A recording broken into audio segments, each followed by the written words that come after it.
Hello, my name is Margaret Ajibode. I'm the STEM Positive Disruptor. And today I have a special guest, Soji Apampa, who's a political economy analyst. He deals with anti-corruption. He will talk more about that. But the reason why we set up this platform, we want to educate, we want to raise awareness, we want to change people's perception and demystify what STEM is. That's science, technology, engineering, and mathematics. It's about getting people start talking. So bring the public into our domain. It's about getting the government, the industry, and the education system to talk and look at the ways we can improve the way we do things, get more young people enthused into studying STEM subjects. And but we also have to talk about issues surrounding what technologies we have currently. So ethics is one of the topics that I think is an important topic where we're concerned because technology is evolving all the time, and then people that are working, the developers, the front end, the people who are commissioning these projects using the emerging technologies are also responsible for what they put out there.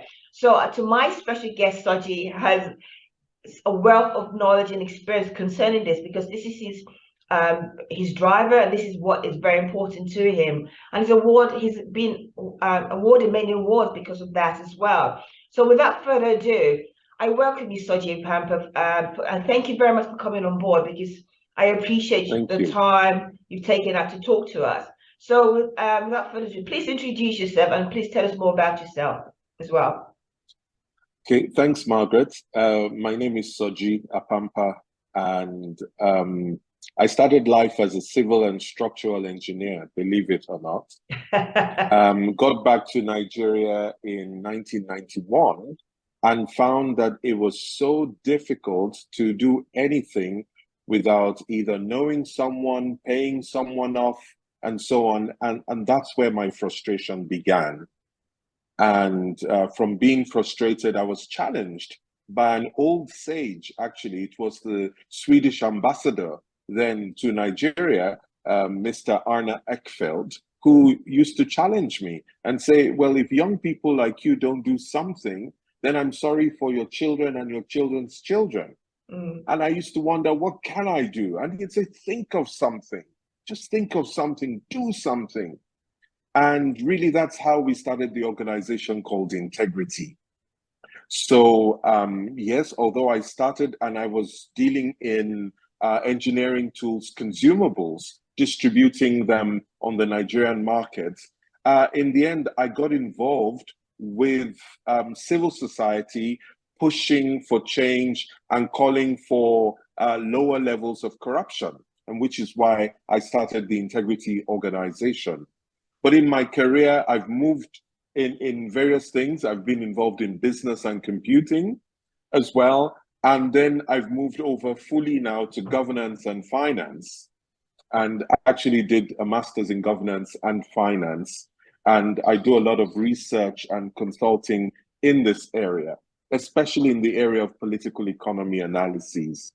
So I guess the culmination of our work from the last 10 years was in assisting the Maritime Anti-Corruption Network in Nigeria that helped to reduce the cost of port calls for vessels, which came down from as high as $150,000 a visit to as low as $20,000 a visit by reducing the amount of delays occasioned by arguing with officials over corrupt demands and so on, and various other forms of inefficiency. So we know that dealing with ethics makes business sense, and it makes sense for all of us to be concerned about such topics. Margaret? Thank you. Do you know, you're right, and I applaud you the fact that you made such a huge difference. But sometimes we need to be challenged in changing what the norm is. The norm sometimes is not always good. We complain about it, but we don't do anything about it. But what is quite impressive is that you made a difference. You saw, or you were challenged, and you took up that challenge, and you made that difference. And it also leads to the bigger scheme of things, because again, it's about the ethical side of things, about the corrupt, trying to minimize corruption. Because why do we have to live a life that's not actually conducive for us, our whole general well-being, or our people in general? And so leads us into where we are today, where technology is concerned, emerging technology, about the ethical side of it as well. We talk about artificial intelligence, how people are how the developers are developing these tools, and how they are somehow biased, if that makes sense. Because when we say bias, in the sense that it's the way they use it. It's actually, the narrative is not always a true narrative of what is the true sense of it. It's biased in the way it actually targets a certain type of people or type of race, because they believe, oh, they have always done this. This is how they. So let us identify. These are the prerequisites of what we're looking for. And if they fit that, then they must be who they say they are. But before we move into that, what would you to our audience, because the audience is our public, how would you define ethics? What would you define ethics as being? Because really, they have to understand that for them to be able to relate to it, and for them to be able to understand that if they're working in that environment, what they should always be thinking about at the back of their mind, so that their decisions is actually based on being fair in how they roll it out. Please explain what ethics is in that relation. Okay, so for me, ethics is the set of moral rules that guide your behavior, your actual behavior in the marketplace. So business ethics is what actually guides your business decisions I don't mean what you hang on your wall in the reception. I mean, what actually, when it's all boiled down, what led you to a specific decision usually emanates from your ethics. If you make consistently good decisions, then it's coming from a place of good ethics. If you make consistently bad decisions, then, and what I mean by bad, because if it's good for you, but not good for others, damages the rights of others and the interests of others, and damages the common good, then it is not ethical. But if it is good for you, it doesn't impinge on the interests of others, and it still falls within what is generally accepted as the common good, then it's likely that you've made an ethical decision. So it's really important to have all of that, in your decision making. And, coming to where you started from, two things. There is the technology itself, and secondly, there is the environment.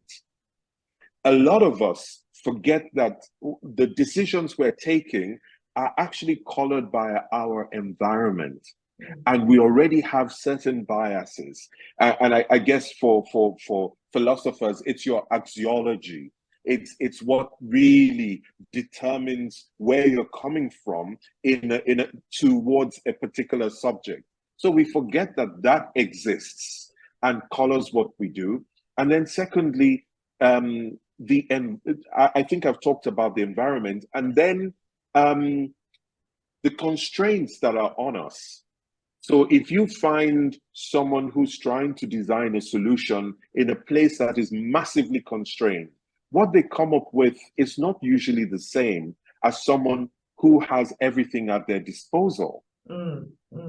So we need to put all of that in order to put ethics into practice. So it's not a theoretical ethics, it's real ethics.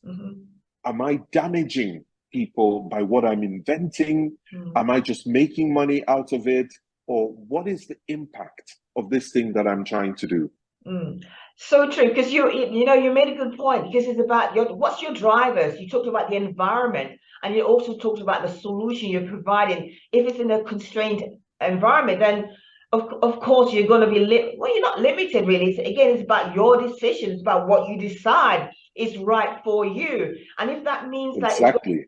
that Yeah, indeed. And if that means it's going to impact other people in a negative way, then it's a decision you've made, knowing that, because you don't make it. Yes. No one makes a decision lightly without knowing the implications of that decision. They may not know all the implications, but they know some implications of what it's going to be, either negative or positive. And we also talk about the solution. So we're talking about the technology side of things.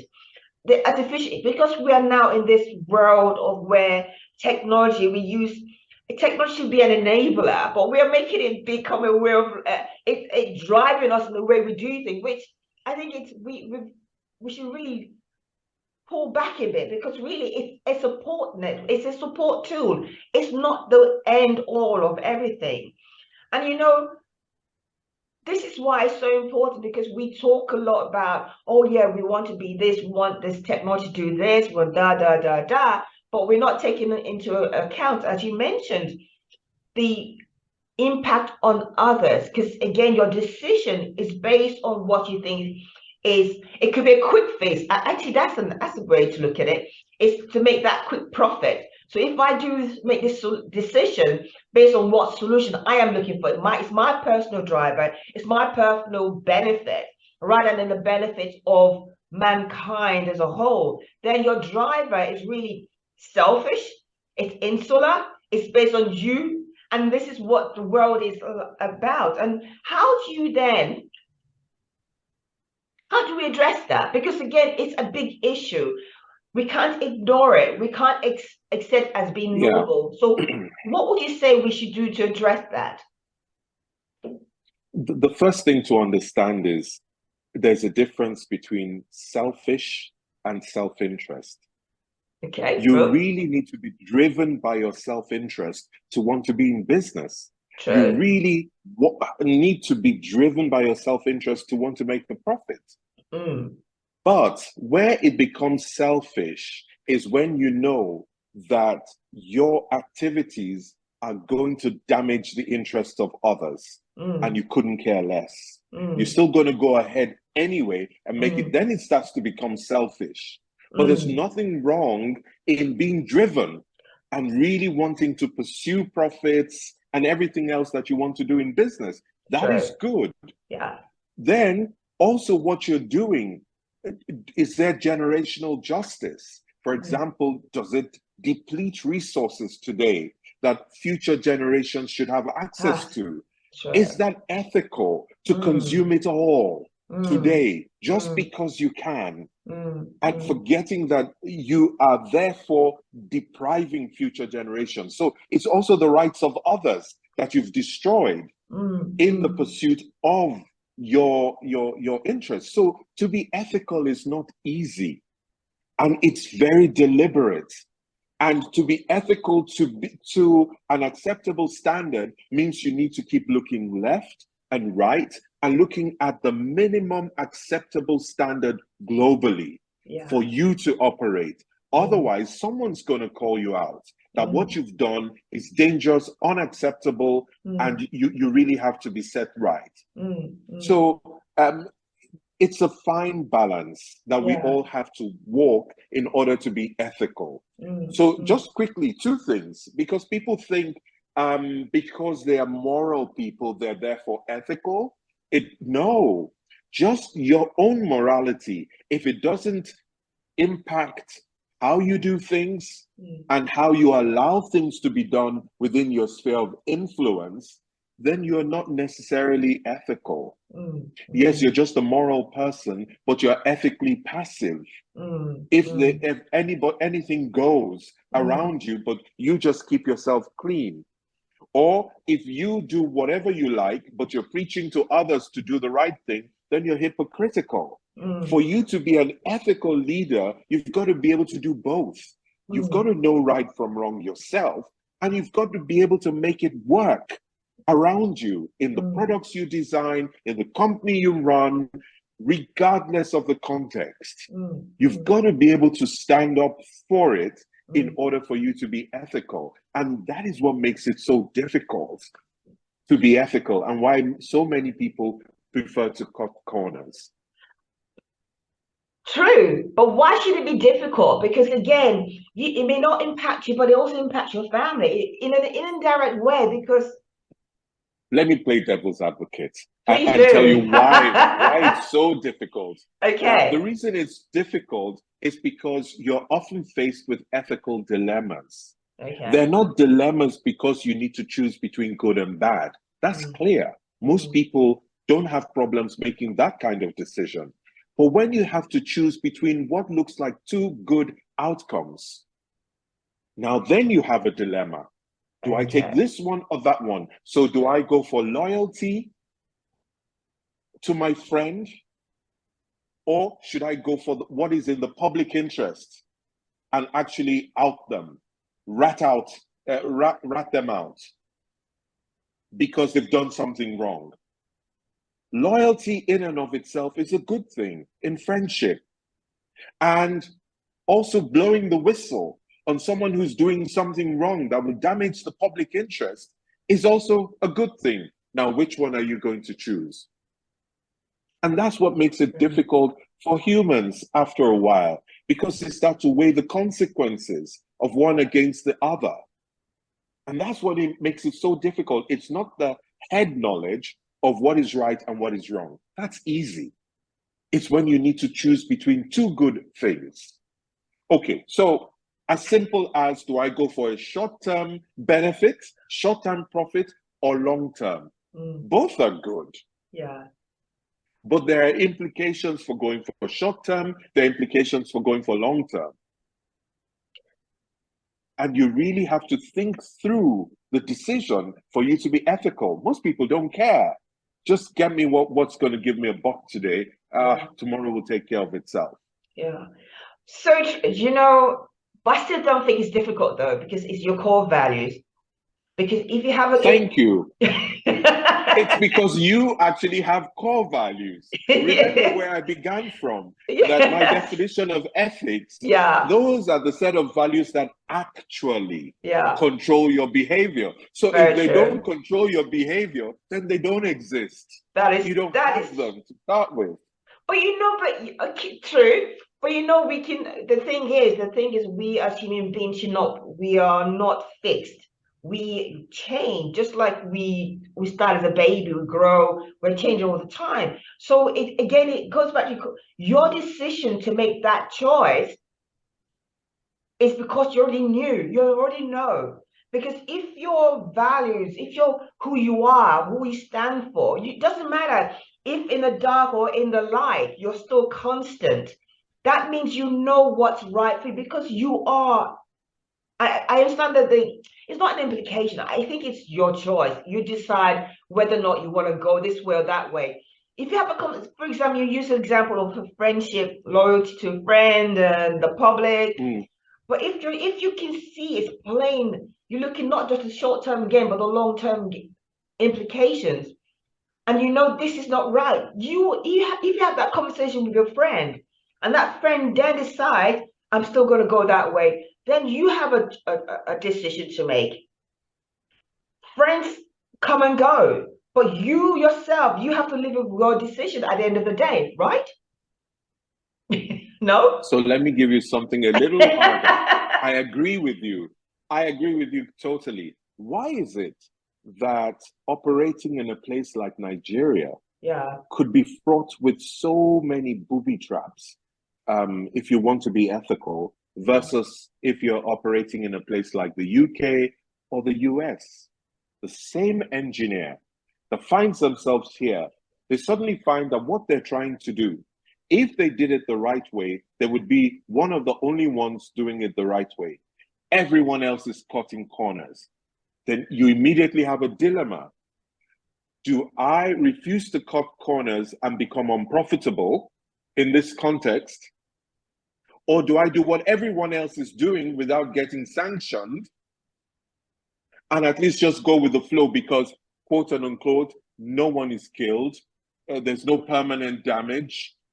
Yes, so I make it a bit more. Once you start to go down that route and you're willing to negotiate your core values, it then becomes harder and harder.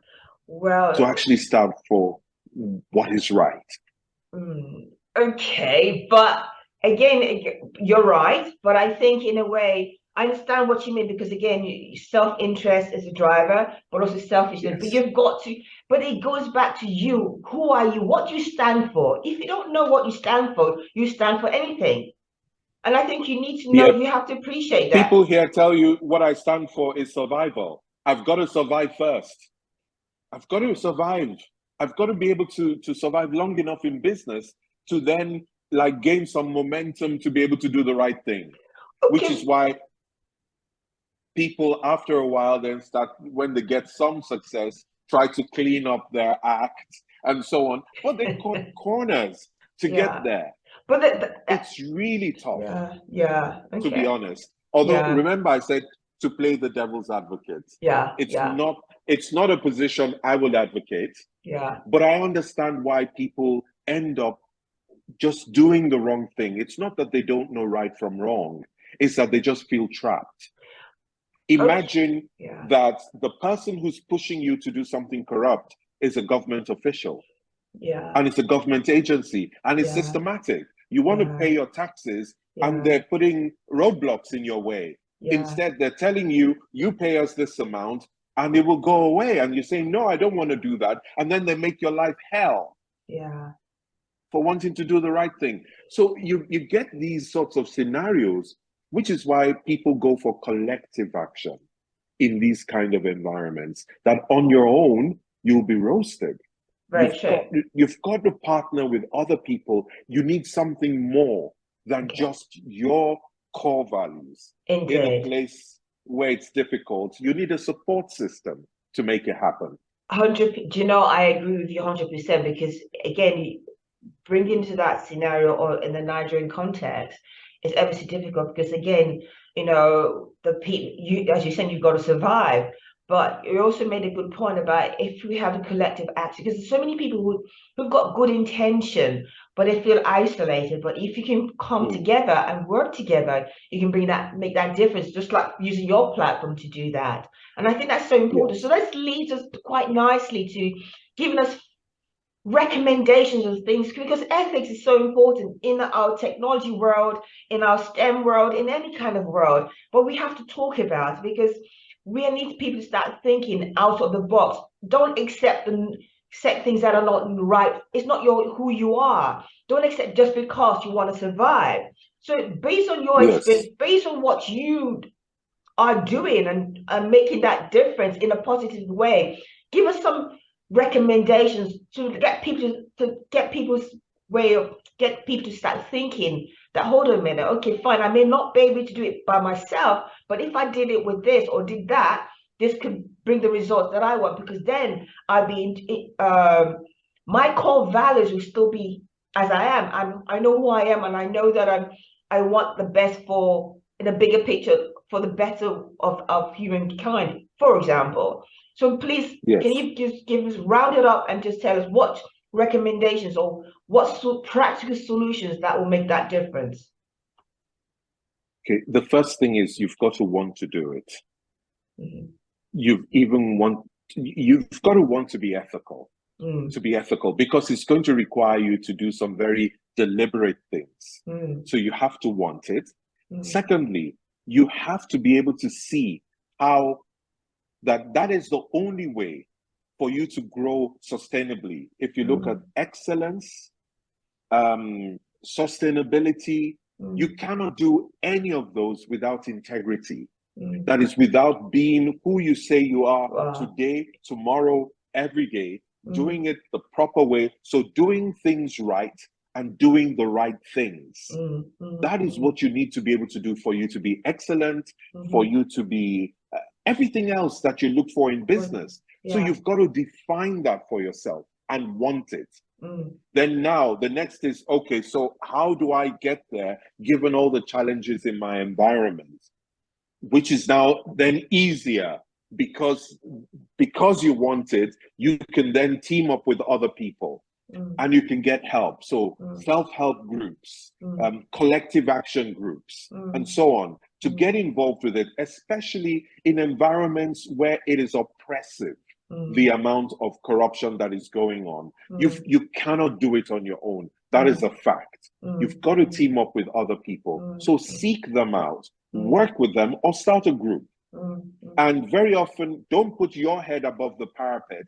Get people who can speak for you. Yeah. So usually you will find NGOs, you'll find different groups who are ready to take on different issues. Let them push the issue forward. Don't push your brand forward. Don't push yourself forward, especially where there's going to be a big repercussion for it. But where there isn't, then you've got an opportunity for leadership. Yeah. And also to distinguish yourself in the marketplace, because people actually are sick and tired of charlatans and so on. So if they can associate your brand with what is ethical, a green product, a good product that is not destroying the environment, not harming animals, not harming other human beings, and so on, I think you can command a premium. So then you have to be even more strategic than your competitors and take the credit for the good positioning that you actually have. You know, you're so right, and I'm so impressed. You know, this is so key. It goes back to, you know, you made a good point. You've got to want it. You've got to be in that place, in your mindset that this, no matter what, I know there's change. I may not be able to do it by myself, but I want it. I'm going to do whatever it takes to ensure that. And that's the only way we can bring change, because we want to be proactive. We want to change the norm, which is not acceptable. You don't accept it, but you seem to think, well, I've got to survive, fit into it. But you don't have to. And you made some really good points. You don't have to be the one to be the spokesperson to get other people to stand who have the authority, who haven't got nothing to lose. But if you're in that place where you can, then your leadership point comes into play, where your brand then rises up because they can see that you're ethical, the way you do things, and that will give you an edge over others who are just conforming to the norm. Do you know, Soji, I am so grateful to you to come on board. You know, you made it such good points, and I love that. I love what you said. You said you know, there's the points about being self-driven and being selfish, knowing that you're drivers, but also knowing that when you get to that point where you think about, when you're not thinking about the impact on others, then it becomes a selfish. But you have to be self-driven to want a better life for yourself, to be able to get those profit margins up to where you want it to go. Well, you have to, or you can't survive. And you can't think of everybody else, because it's about you wanting that to make that change in your life. So it's so important. So I am so grateful. I am so grateful to you. I'm so grateful for your time, and I'm so sorry about the technical issue we had initially. But you know, I've learned so much, and I know the public, when they listen to this podcast or this conversation we're having, it will give them time to reflect and to think that there are people like yourself that are doing something, especially in the climate like in Nigeria.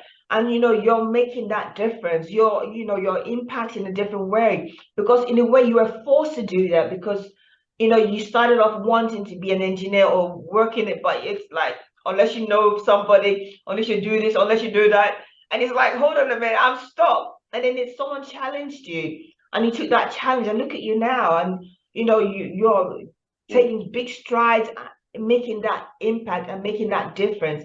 And I applaud you. I truly celebrate you. And I say thank you again, because we need the likes of yourselves to be out there, being our spokesperson and making that difference. It doesn't matter what country people are in, where they see there's something that's not right, they're making those changes too. So again, I am so grateful. Thank you. Thank you, Margaret. Thank you so much. I really appreciate this. So yes. So thank you very much. Again, this is STEM Positive Disruptor. Please listen to this podcast about ethics, about how we can make that difference as well. And you know, please let us be that difference in our environment, no matter what, especially when technology is concerned, where STEM is about. If we see things that we are not appreciative of, or we feel is not impacted in a positive way, or implications in but what we're creating, then be that person who makes the difference and change, or at least raise the question why we're going in that way. But anyway, enough of my conversation. Thank you again, Soji. I really appreciate you doing this for us. Thank you. Thank you.